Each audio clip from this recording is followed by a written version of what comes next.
The morning sun glared through the windshield, reflecting off my white gown as we drove towards the wedding venue. Daniel and I had been planning this day for months, and the excitement bubbled inside me. I, Leah, a 32-year-old nurse, was about to marry the man I thought was my soulmate. "Leah, isn't it beautiful today? Perfect for our wedding," Daniel said, his voice calm and reassuring. I smiled, nodding in agreement, feeling the weight of my engagement ring against my finger. Suddenly, Daniel's eyes fixed on something outside the car. His expression changed from serene to intense in a matter of seconds. "That's Rachel," he muttered under his breath. Rachel, his ex-girlfriend, was walking along the sidewalk, struggling with a heavy bag. "What?" I asked, confused. "Why does that matter?" Daniel didn't answer. Instead, he slammed on the brakes, jolting me forward. "Leah, get out," he said abruptly. I was taken aback. "What? Why?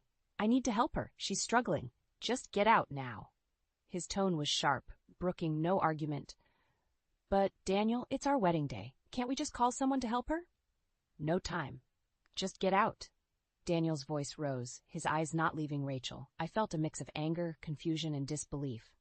Slowly, I unbuckled my seatbelt and stepped out of the car. The door slammed shut behind me, and Daniel drove off, leaving me standing there in my wedding dress out, alone and bewildered. Tears welled up in my eyes. This was not how I imagined my wedding day. The sight of Daniel's car disappearing around the corner, chasing after his past, shattered something inside me. I felt a cold, sinking feeling in my stomach. Had I misjudged the man I was about to marry? Standing on the sidewalk, I realized I had no phone, no wallet, nothing. I was completely stranded. The wedding venue was a 15-minute drive away. I had no choice but to start walking. As I trudged along the road, my mind raced. How had things come to this? Daniel, the charming, attentive man I had fallen in love with, had just abandoned me on our wedding day for his ex-girlfriend. The man who had once listened to my every worry, who had comforted me after long shifts at the hospital, now seemed like a stranger. Every step felt heavier than the last. My mind kept replaying the moment Daniel told me to get out of the car. It didn't make sense. Why would he do this? Was there something between him and Rachel that I didn't know about? By the time I reached the venue, my feet ached and my heart felt even worse. I was a bride without a groom, walking into what was supposed to be the happiest day of my life, now clouded with doubt and betrayal. I entered the venue, trying to compose myself. The staff rushed towards me, concern etched on their faces. "Miss Leah, are you okay? Where's Mr. Daniel?" Taking a deep breath, I replied, "I don't know. He left me on the way here." My voice cracked as I spoke. Just then I saw Daniel walking towards me, his face a mixture of guilt and confusion. "Leah, I'm so sorry. I just thought—" "Thought what, Daniel?" I interrupted, my voice cold. "That leaving your bride on the sidewalk on our wedding day was a good idea?" Daniel opened his mouth to speak, but no words came out. The realization of what he had done was finally dawning on him. The Daniel I knew, the one who was always so sure of himself, now looked lost and defeated. But it was too late. The damage was done. I turned away from him, my heart heavy with a decision I never thought I'd have to make. In the sanctuary of my small dressing room, the weight of the veil felt like a shroud of disillusionment. The reflection in the mirror showed a bride, yet the sparkle in her eyes had dimmed. The betrayal of the morning's events gnawed at me, unraveling memories of how Daniel and I had come to this fractured moment. Our story began 2 years ago, under much simpler circumstances. I was introduced to Daniel at a small gathering by mutual friends. He was charming, his laughter infectious, and his interest in my nursing career genuine, or so I had thought. As our relationship progressed, so did the subtleties of Daniel's control. Compliments about my dedication to nursing soon turned into thinly veiled comments about the time it took away from him. "I just miss you, that's all," he'd say, but the implication was clear. His needs should come first. I remembered the evening he first showed his disdain for my job. We were having dinner, and I was excitedly sharing a breakthrough with a patient. Instead of sharing my enthusiasm, he coldly remarked, "Isn't that a bit too much effort for someone who's not even family? You should focus more on what's at home." Those words stung, but I brushed them off, attributing them to stress from his own work. I convinced myself that Daniel's increasingly possessive behavior was just his way of showing love. But as I sat in my wedding dress, abandoned on our wedding day, those excuses crumbled. The turning point came 6 months before our wedding. During a heated argument about our future, Daniel had blurted out, "Maybe you should just quit your job after we're married. Wouldn't you prefer to be a good wife and take care of our home?" I was aghast. "Quit my job? But I love nursing. It's not just a job for me, it's a calling." Daniel scoffed. "A calling? Come on, Leah. It's not like you're saving the world. A wife's place is at home, supporting her husband." That night, I lay awake, wrestling with doubts and Daniel's antiquated views. However, my love for him, blinded by the hope that love could conquer all, led me to dismiss these red flags. The morning of our wedding, those ignored warnings came back to haunt me. As I stood alone in the dressing room, the reality of who Daniel truly was became painfully clear. The man who had vowed to love and protect me had left me on the side of the road for another woman. A knock on the door pulled me from my thoughts. It was my best friend, Sarah. Her eyes were full of concern. "Leah, are you okay? What happened?" I recounted the morning's events, my voice barely above a whisper. Sarah listened, her expression turning from shock to anger. "That's unforgivable, Leah. You deserve so much better than him," Sarah said, her voice firm. "But I love him," I whispered, more to myself than to her. "Love doesn't leave you stranded on the road on your wedding day," Sarah retorted. "You need to think about what's best for you, not him." Her words echoed in my mind as I looked at my reflection again. The bride in the mirror was strong, independent, and deserved respect. Respect that Daniel had failed to give. In that moment, a resolve began to form within me. Daniel's actions today were a clear sign. I couldn't marry a man who saw me as less than an equal, as nothing more than an accessory to his life. Emerging from the dressing room, I found Daniel pacing anxiously in the hallway. He looked up, his face a mask of regret. "Leah, I'm so sorry. I don't know what came over me. Please, can we just forget this happened and move on?" Forgetting was not an option. I squared my shoulders, meeting his gaze with newfound determination. "No, Daniel, we can't just move on. What you did today, it opened my eyes. I can't marry someone who doesn't respect me or my passions." Daniel's face fell, a mix of shock and disbelief washing over him. "But Leah, I love you." "This was just a mistake." "A mistake that showed your true colors," I said, my voice steady. "I deserve someone who supports me, not someone who leaves me on the side of the road for an ex." Turning away from him, I left Daniel standing there, his pleas fading behind me. The decision was painful, but necessary. I would not be a bride today, but I would walk out of this venue with my head held high, ready to face a future where I was valued and respected. The days following the broken wedding were a whirlwind of emotions and hard decisions.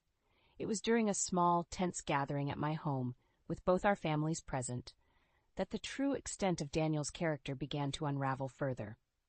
As we sat around the living room, the air was thick with unspoken words and disappointment. My mother, always my pillar of strength, broke the silence. "Leah, we support whatever decision you make, but are you sure you want to end things this way?" Before I could respond, Daniel, who had been quietly brooding, spoke up. "Leah's just overreacting. We can sort this out. It was just a misunderstanding." "A misunderstanding?" I echoed, my voice laced with incredulity. "You left me on the side of the road on our wedding day, Daniel." Daniel's mother, a stern woman who had always been cordial to me, turned to her son with a frown. "Daniel, that was inexcusable. You need to make amends." Daniel rolled his eyes, a dismissive gesture that sent a wave of anger through me. "I already said I was sorry. What more do you want?" I felt my hands clench into fists. His lack of remorse and understanding was infuriating. "Sorry doesn't just erase what you did, Daniel. It's not just about today, it's about everything leading up to it." My father, who had been silently observing, finally spoke. "Leah, we just want you to be happy and respected. If Daniel can't give you that, then maybe it's best to part ways." Daniel scoffed, his arrogance on full display.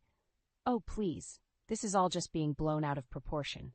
Leah knows I'm the best she'll ever have. She's not going to leave me." His words struck a nerve, and I felt a surge of defiance rise within me. "The best I'll ever have? Daniel, you've done nothing but belittle my career and my choices. You don't respect me as your partner." Daniel's father, a quiet man, finally interjected. Son, you need to realize the gravity of your actions. You can't treat Leah, or any woman, like this. But Daniel was unrepentant. I don't see why everyone's making such a big deal out of this. Leah, you're just too sensitive. You should be grateful that I'm willing to overlook this and still marry you. The room fell silent, the audacity of his words hanging in the air like a toxic cloud. My mother's gaze hardened. Leah is not the one who should be grateful, Daniel. She's a strong, independent woman who deserves someone who truly values her. It was then that I realized the full extent of Daniel's narcissism and disrespect. He saw me not as a partner, but as a possession, something to control and belittle. Daniel, this isn't just about today, it's about how you've treated me all along, I said firmly. I don't need someone who sees me as less than they are. I need a partner who respects and supports me. Daniel's face contorted with anger. Fine. If that's what you want, then we're done. But don't come crawling back to me when you realize your mistake. I looked at him, the man I had once loved, and felt nothing but disappointment and resolve. There's no mistake here, Daniel. The only mistake was thinking you could change. As he stormed out of the room, his family in tow, I felt a sense of relief wash over me. It was over. The wedding, the relationship, all of it. I had made my choice, and though the road ahead was uncertain, I knew it was the right one. In the aftermath of our failed wedding and the tumultuous confrontation with our families, I expected Daniel to retreat, to maybe even show a hint of remorse. Instead, he doubled down, his true nature unraveling in the most public and humiliating way. The day that should have been our wedding turned into a spectacle that I could never have anticipated. I had decided to go through with the reception, not as a celebration of marriage, but as a gathering of friends and family to thank them for their support. But Daniel had other plans. As I mingled with the guests, trying to maintain a semblance of composure, Daniel burst into the venue. His arrival was like a storm, chaotic and unsettling. His eyes, once warm, now bore into me with a strange mix of anger and desperation. Leah, we need to talk, now, he demanded, grabbing my arm with a force that made me wince. I pulled away, my voice steady despite my racing heart. There's nothing left to talk about, Daniel. But he was relentless. You can't just end things like this. We're meant to be together. His words drew the attention of the guests, their murmurs growing louder. I could feel their eyes on us, a mix of pity and curiosity. Daniel, you left me on our wedding day. You humiliated me. There's no coming back from that, I said, my voice rising. He scoffed. Oh, come on, Leah. You're overreacting. You know I only did that because I care about you. I wanted to make sure Rachel was okay. The mention of Rachel's name sparked whispers among the guests. I felt my cheeks burn with embarrassment and anger.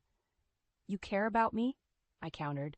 Is that why you compared me to Rachel, belittled my career, and demanded I quit my job? Daniel's face twisted into a sneer. You're just too sensitive. You need to learn your place, Leah. My place. Those words echoed in my mind, fueling a fire I hadn't known I possessed. My place is not with someone who doesn't respect me, I retorted. I don't need you, Daniel. I never did. His expression shifted from arrogance to something uglier, a mix of rage and wounded pride. Fine. But you'll regret this, Leah. You'll never find someone like me. I looked at him, seeing him for the petty, insecure man he was. That's the point, Daniel. I don't want someone like you. I deserve better. With that, I turned my back to him, leaving him standing in the middle of the room, his anger palpable. The guests parted for me, their expressions a mix of respect and sympathy.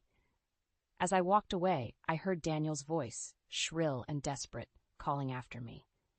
But I didn't look back. I had closed that chapter of my life, ready to start anew, free from his toxic presence. That day, I not only walked away from a broken wedding, but also from a relationship that had been suffocating me. I walked away with my head held high, my dignity intact, and a heart ready to heal and find true respect and love. In the weeks following the debacle of what should have been my wedding day, I found solace in routine, immersing myself in work and the comfort of friends and family. However, Daniel was not content to fade into the background of my newfound tranquility. It began with unexpected, unnerving encounters. I would often find Daniel waiting outside my workplace, his presence a stark reminder of the control he once wielded over my life. Each time, I firmly told him to leave, but my words seemed to fuel his determination. One evening, as I left the hospital, Daniel confronted me again. His usual arrogance was replaced by a desperation that bordered on mania. "Leah, you can't do this to me. We're meant to be together," he pleaded, blocking my path. I stopped, my patience wearing thin. "Daniel, it's over. You need to accept that and move on." He shook his head, his eyes wild. "No, I won't let you ruin this. We were perfect together. You're just confused." His insistence was unsettling, and I took a step back. "I'm not confused, Daniel. I'm clearer now than I've ever been. We're done." As I tried to move past him, Daniel grabbed my arm, his grip tight. "You're not going anywhere. You're mine, Leah." That was the last straw. I pulled away forcefully, my voice loud and clear. "I am not your property, Daniel. I never was. Let go of me now, or I'll call the police." The threat seemed to penetrate his delusion, and he released me, his expression one of shock and anger. "You'll regret this, Leah. You'll see." I didn't respond. Instead, I walked away, my heart pounding but my resolve firm. I wouldn't be intimidated or swayed by his threats. True to my word, I reported Daniel's behavior to the police. They took my statement and assured me they would handle it. A sense of empowerment washed over me. I was no longer the woman who would tolerate Daniel's manipulation and disrespect. The next I heard of Daniel was through mutual acquaintances. His obsession with winning me back had cost him. His professional reputation had taken a hit, with colleagues and clients alike distancing themselves from his increasingly erratic behavior. But the real downfall came when news broke that Daniel had been fired from his job. His conduct, once excused as high-strung ambition, was now seen for what it was, a series of aggressive and unprofessional outbursts. As I heard these stories, a part of me felt vindicated. Daniel, who had always prided himself on his control and status, was now unraveling, his true nature exposed for all to see. It was a harsh lesson in humility and respect, one that he had brought upon himself. In a strange way, his downfall was the closure I needed. I had moved on, my life a testament to my resilience and strength. Daniel's descent was a stark reminder of the bullet I had dodged, a life of control and belittlement I had bravely walked away from. I no longer felt anger or sadness when I thought of Daniel. Instead, there was a sense of pity for a man who had lost himself in his own arrogance, and a profound gratitude for the freedom and respect I now embraced in my life. Months had passed since the day I decided to turn a page in my life, leaving behind the shadow of a relationship that was more a prison than a partnership. The echoes of Daniel's downfall served as a distant reminder of a path I had narrowly escaped.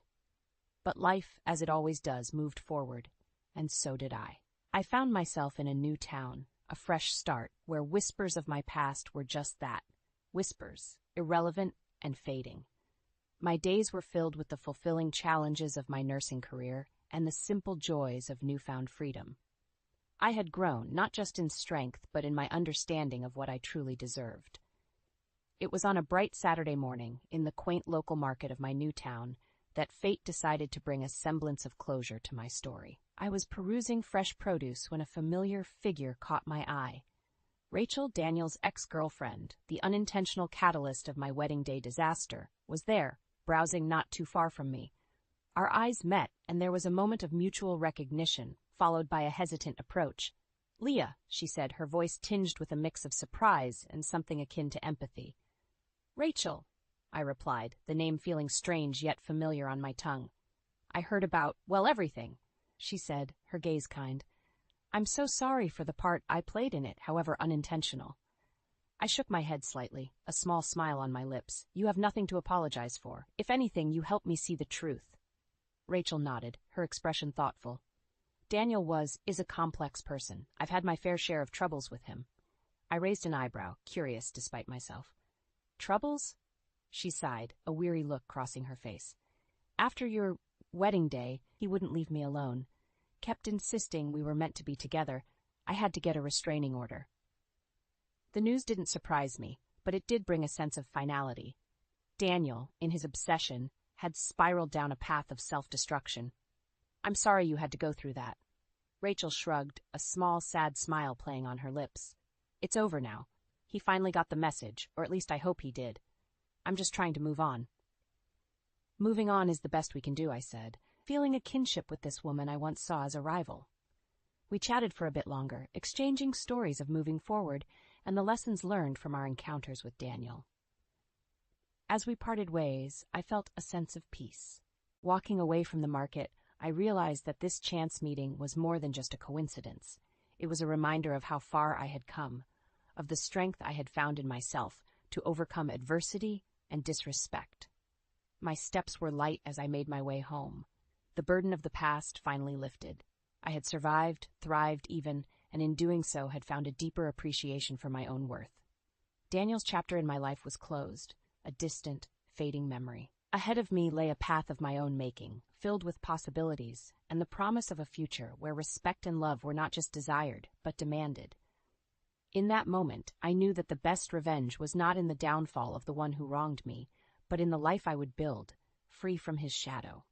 A life where I was the author of my own story, strong, respected, and unapologetic.